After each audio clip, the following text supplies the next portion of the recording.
11টা থেকে 11:30টার ভিতরে আমাদের দুইটা ভাই ওই রাস্তার ওই পাশ থেকে এই পাশে আসার সময় দুইটা সিএনজি একজনের নেশা করে সিএনজি চালাতেছিল, উনি এসে ডিরেক্ট ওদেরকে মেরে দেয়। তারপর দুজনের শারীরিক অবস্থা অনেক খারাপ হয়ে যায়। আমরা ওদেরকে ট্রেন বেডে নেওয়ার সময় ট্রেন বেডে নিছি। দুজনকে ওরা বলেছে যে এখানে চিকিৎসা করা সম্ভব না, একজনকে সদরে নিছি, উনি ওইখানে ভর্তি আছে, একজনকে প্রাইম টুতে নিছি। ওখান থেকে ওনাকে বলছে ঢাকা নিয়ে যেতে, ওনার অবস্থা অনেক খারাপ। ঢাকা নেওয়ার পথে উনি মারা যায়। শুধু আপনারা দেখছেন নোয়াখালী চৌরাস্তা সংলগ্ন এই প্রধান সড়কটি যানজটে পরিপূর্ণ।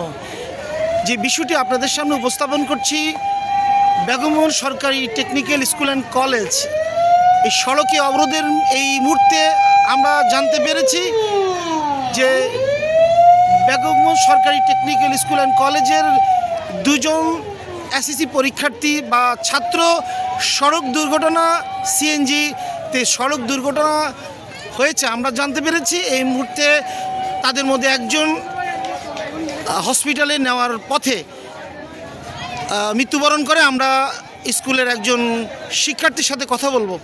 মূলত কি হয়েছে আপনি একটু ভালোভাবে বলেন তো। এখানে রাস্তা পার হওয়ার সময় দুজন শিক্ষার্থী রাস্তা পার হইতেছিল, ওই সময় সিএনজি এখান দিয়ে জেব্রা ক্রসিংও আছে, ওখান দিয়ে পার হইতেছিল। আমরা জানি জেব্রা ক্রসিংয়ে পার হওয়ার সময় গাড়ি স্লো করা উচিত, কিন্তু উনি স্লো না করে দুজন শিক্ষার্থীকে মেরে দিয়েছে। একজন সিএনজির নিচে পড়ে মারা গেছে, ঢাকা নেওয়ার পথে উনি মারা গেছে, আর আরেকজন হসপিটাল ভর্তি আছে। একজন কি সদর হসপিটাল ভর্তি আছে? হ্যাঁ। এই দুজন কিসে পড়াশোনা করে?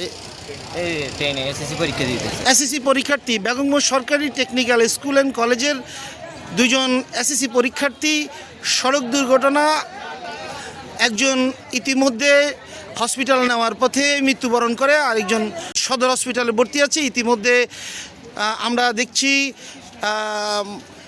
যানজটে পরিপূর্ণ এই চৌরাস্তা সংলগ্ন এই প্রধান সড়কটি, এবং আমরা অন্যদিকে দেখছি চৌরাস্তা থেকে এই টেকনিক্যাল স্কুলের সামনে রাস্তা অবরোধ করছে এই বেগমগঞ্জ টেকনিক্যাল স্কুল অ্যান্ড কলেজের অসংখ্য ছাত্র। রাস্তা অবরোধ, প্রশাসন আমরা লক্ষ্য করছি, পুলিশ প্রশাসন ইতিমধ্যে ঘটনাস্থলে অবস্থান করছেন। স্কুল কর্তৃপক্ষ কর্মকর্তার সাথে কথা বলছেন, ছাত্রদের সাথে কথা বলছেন।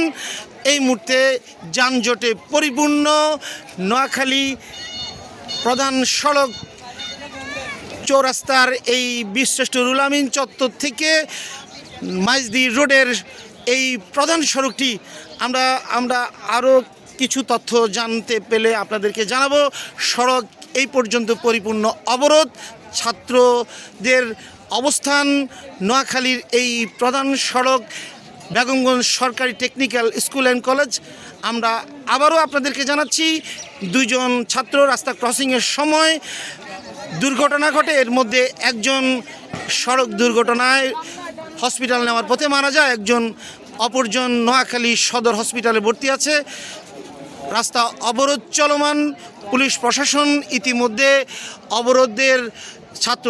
অবরোধরত ছাত্রদের সাথে কথা বলছে, এবং আমরা আরও জানতে পেরেছি টেকনিক্যাল স্কুল অ্যান্ড কলেজের শিক্ষকদের সাথে কথা বলছে এই অবরোধের বিষয়ে। Noakhali Begumganj technical school and কলেজের সামনে থেকে আমি রানা, মেঘনা 24।